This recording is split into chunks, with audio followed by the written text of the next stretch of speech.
I, a 20-year-old woman, was raised by my father, a 49-year-old man, alongside my older brothers, Lyle and Kyle, both 23 years old and twins. Our mother left shortly after I was born, so I never had a maternal figure while growing up. I tried to ask my dad why she left, but he always dodged the question. This left me with lingering feelings of self-blame. To make matters worse, my older brothers often used the old "You're why mom left" card during arguments in my middle school years. My mother began to call me and my brothers during that time, claiming that she wanted me back in her life. However, she made no effort to get to know us, and she broke many promises. The final straw for me was when she didn't come to a beauty pageant I had been excited about for months. It may sound petty, but it meant a lot to me at the time. She had sworn she would come, but of course, she broke that promise too. After I let her have it during a lengthy phone call, I decided to go no contact with her. A few days ago, my dad texted me asking if I wanted to have dinner with him and my brothers. He said he was going to make my favorite meal, and I agreed. However, when I arrived, I heard a woman's laughter coming from the kitchen. I walked in and found my dad, Lyle, and Kyle laughing and talking with my mother. I couldn't hide my anger and confusion, and I must have voiced my thoughts because I asked, "What is she doing here?" Everyone fell silent, and my dad eventually told me to watch my tone. They claimed they only wanted to talk about their future. My mother dropped the bombshell that she and my dad had rekindled their relationship and had been dating for months. You can probably imagine how shocked and upset I was by this revelation. Lyle then revealed that everyone in the immediate family knew about their relationship except for me because they were concerned about my reaction. I was still standing there, seething with rage, and when my dad tried to grab my arm to sit me down for a talk, I pulled away and stormed out of the house. Since then, my dad and Lyle have bombarded me with texts, calling me immature and saying that I made my mom cry. My friends are divided on the matter, and I'm left wondering if I'm the one at fault here. To start, I want to make it clear that I don't believe I'm in the wrong in this situation. They essentially ambushed me at the dinner table, and I couldn't be expected to accept her and act like everything was fine. The past has haunted me for a long time, and my reaction is completely understandable. I can't blame you for walking out on them. Your father, as an adult, is free to choose his romantic partner, but he should also understand that there will be consequences to such a decision, especially considering your feelings toward your mother. He must have had an inkling about your reaction. So for him to set up a situation like this without any consideration for your feelings is quite perplexing. You might never forgive your mother for her actions, but if they were going to go through with this, there had to be a more considerate way to handle it. Many people agree that you are not in the wrong for how you feel. Your family blindsided you and then blamed you for your natural and emotional reaction. If you choose to distance yourself from your mother, you shouldn't be forced to accept your father's decisions blindly, Opie asserted. I understand he's an adult, but I can't fathom what he sees in her. She left him to raise 3 kids alone, and now that we're all grown up, she wants to come back. This whole situation has me feeling incredibly mixed up and emotional. Bonnie chimed in, offering her perspective. Focus on what you want. Do you trust your father and brothers enough to continue a relationship? Opie sighed, struggling to find the right words. Trust isn't the word I'd use, but I do love them deeply. They've never done anything as hurtful as this, except for Lyle, but his teasing about my fashion sense pales in comparison. It would have been better if my dad had talked to me alone. The fact that they all kept it from me feels incredibly inconsiderate. I've been in situations where I was left out or the last to know, and it's tough, Confused sympathetically said. Opie appreciated the support, thank you. I just feel so upset and confused with my dad right now. They've never kept anything like this from me before. Usually, my dad addresses matters with all of us together. In response to Opie's turmoil, Nopi offered reassurance. You're completely justified in going no contact with your family over this. They ambushed you and made you deal with it. You endured years of heartbreak, broken promises, and torment from your mother and some family members. Opie felt the need to clarify. I want to clear the air about my brothers. They didn't constantly torment me about our mother. It mostly happened during big fights when they would drop the "this is why mom left" card. It's not right, of course, but I can somewhat understand where they were coming from. They had a more established relationship with her. Tori Beth firmly added, you're not at fault here.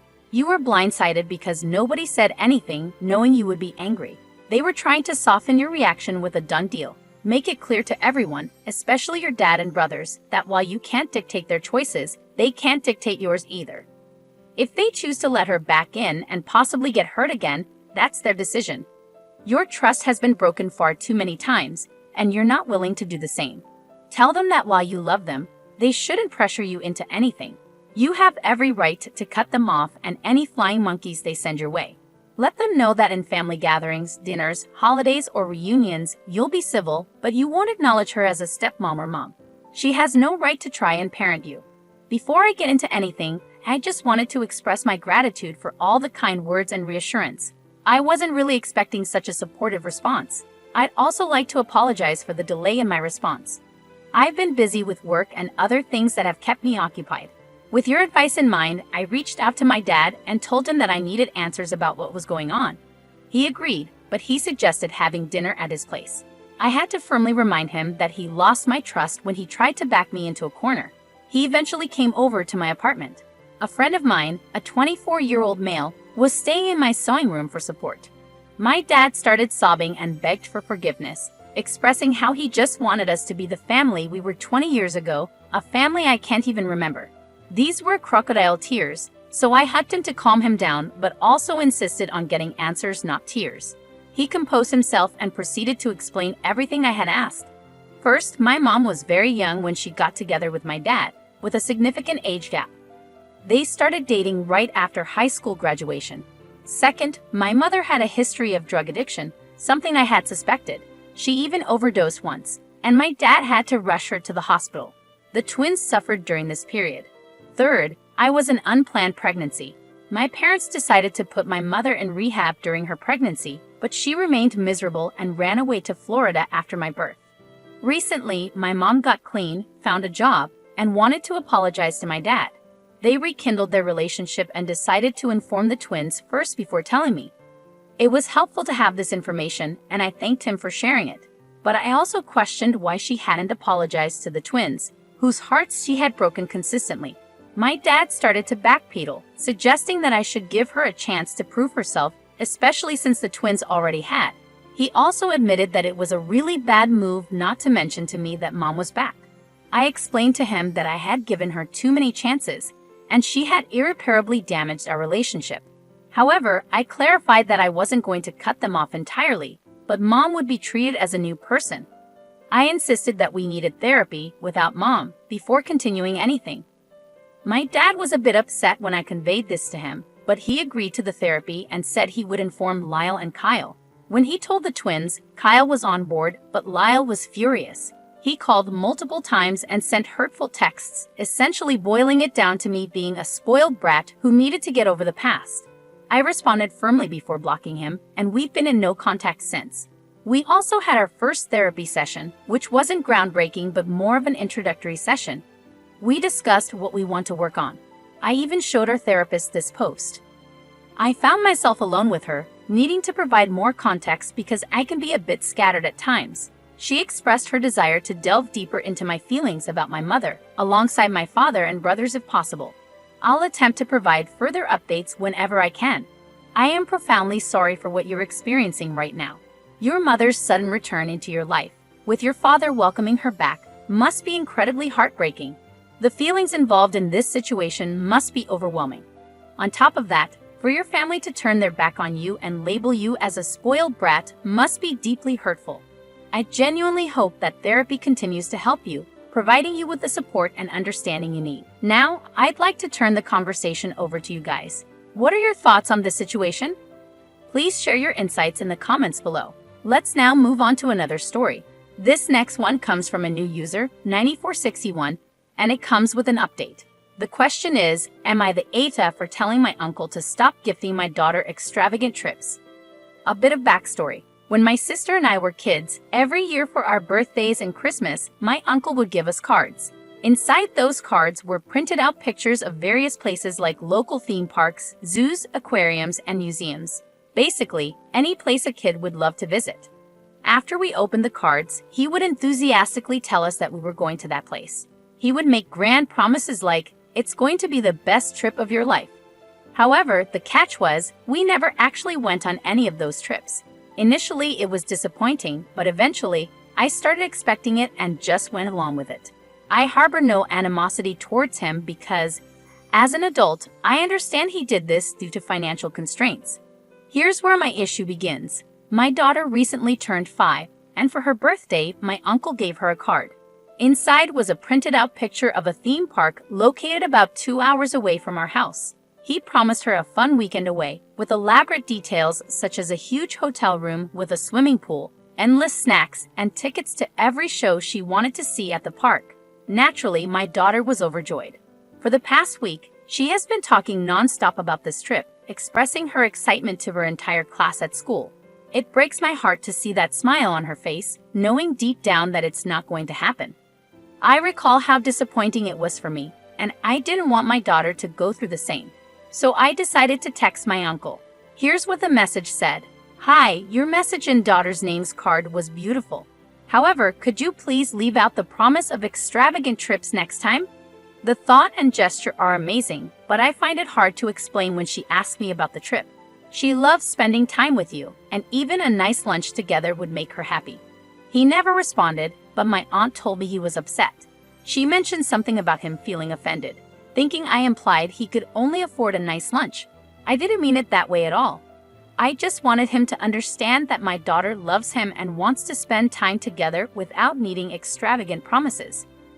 I can see why he interpreted it that way, and now I'm questioning if I'm in the wrong. This has been an unspoken thing in my family for so long, and I wonder if I should have just left it that way.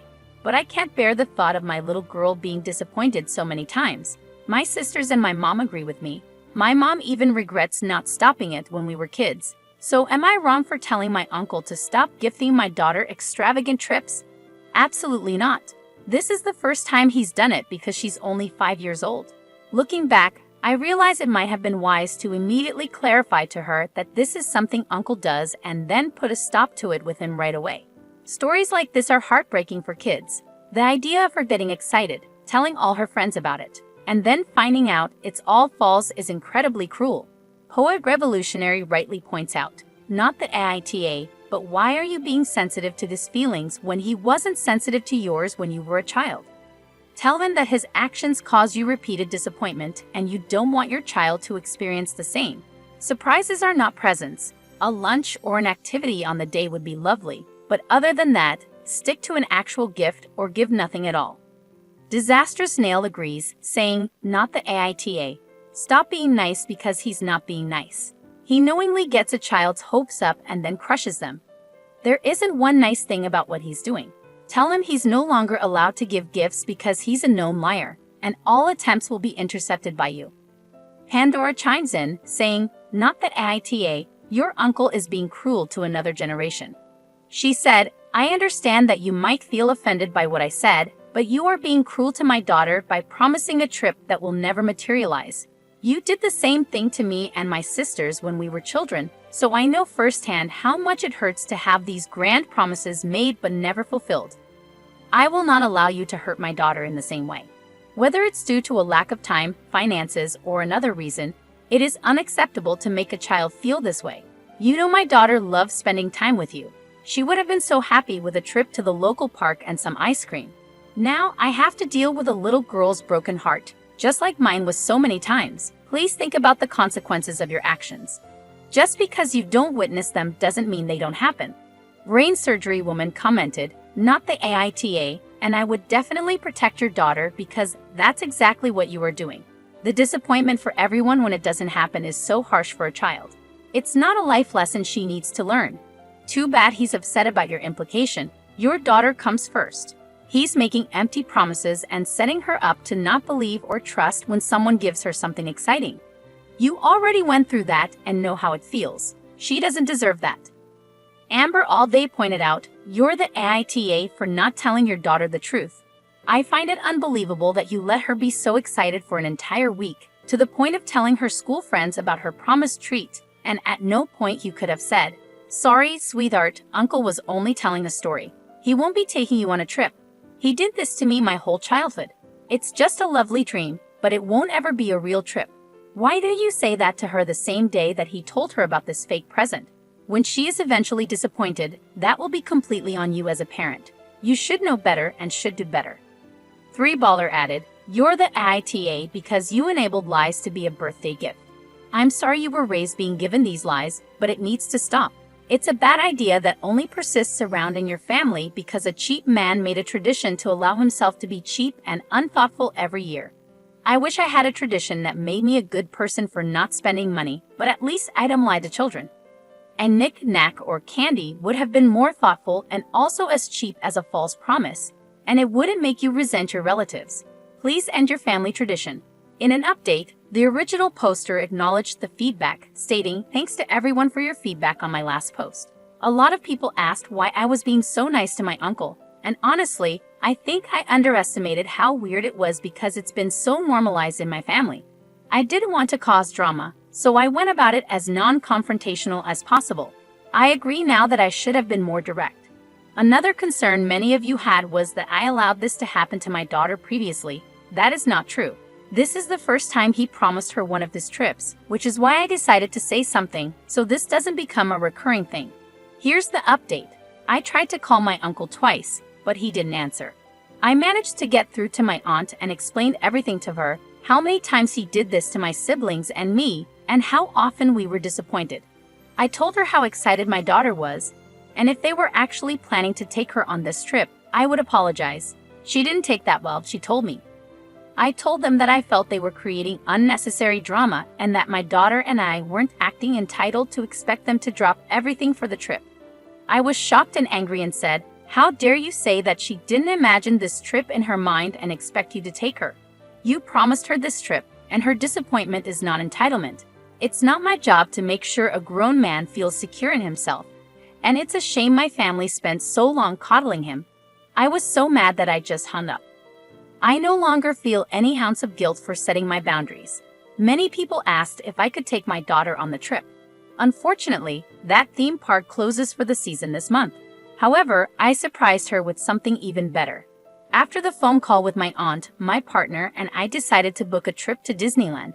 It may sound crazy and impulsive, but we've been wanting to plan this for a while, and we decided it's the perfect time. My kid is entitled to an extravagant trip. Last year, we sat her down and explained that her uncle wouldn't be able to take her on the promised trip. I tried to be as honest as possible without confusing her. She was understandably upset and had a lot of questions. After we answered them all, I told her not to worry because her mom and dad are taking us somewhere instead. When she found out it was Disneyland, she was over the moon. She spent all day deciding which Minnie Mouse stuffed animal she wants to take with her. I told her to tell her classmates that her trip got upgraded. All things considered, it's a happy ending. I know I won't always be able to protect her from disappointment, but I sure as hell will do my best. She's getting that giant hotel room she was promised.